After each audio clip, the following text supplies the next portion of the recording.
Last month we saw Hisuian Samurott come to Pokemon Go, and now it's Hisuian Typhlosion's turn. The Fire Ghost type comes with its own raid day, but how good is this Pokemon in game? Well, join us as we ignite the analysis and break down its viability.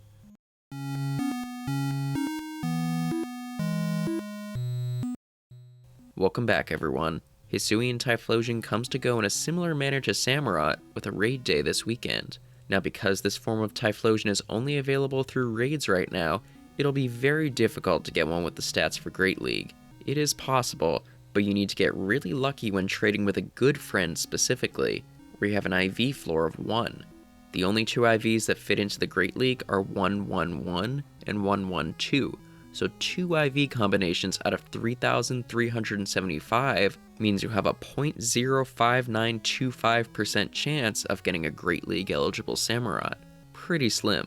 But honestly, I don't think it's worth using over a Pokemon like Skeledirge or Alolan Marowak in the Great League. But what about in the Ultra League? Well, Hisuian Typhlosion's stats take a similar route to Samurott's Hisuian form, where it has more attack, but less bulk than its original counterpart, with 9 less stamina.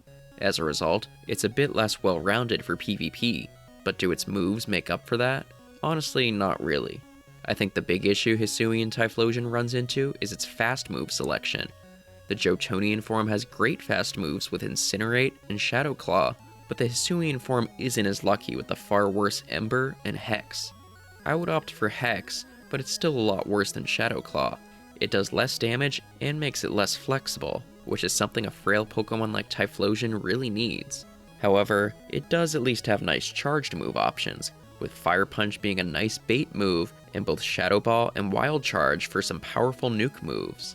I think in the Ultra League you couldn't go wrong with Fire Punch and either of those nuke moves, with Shadow Ball giving you coverage against things like Giratina and Skeledirge, while Wild Charge helps with Talonflame and Poliwrath. But it's still not a great Pokemon for PvP. Skeledirge is the much better choice, with more bulk and better moves. If Hisuian Typhlosion got Incinerate or Shadow Claw though, I think it would be worth considering, but as is, I don't think so. And it's not great on the raid attacker front either.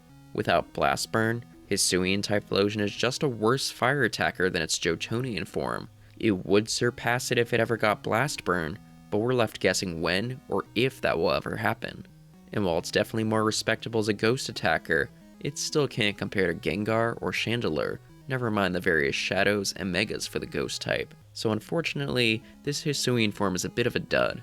I think it does have more use than Hisuian Samurott, but it's still rather niche. Decidueye will be the most interesting of the 3 in PvP though, so be sure to subscribe so you don't miss that video. And if you liked this video, be sure to give it a thumbs up. Down in the comments below, let me know what you think of Hisuian Typhlosion in Go. It is strange to me that they aren't giving it a better moveset when it wouldn't even be overpowered, but I guess there's still a chance to get new moves in the future. Until then though, thank you so much for watching, and we'll see you next time. Take care.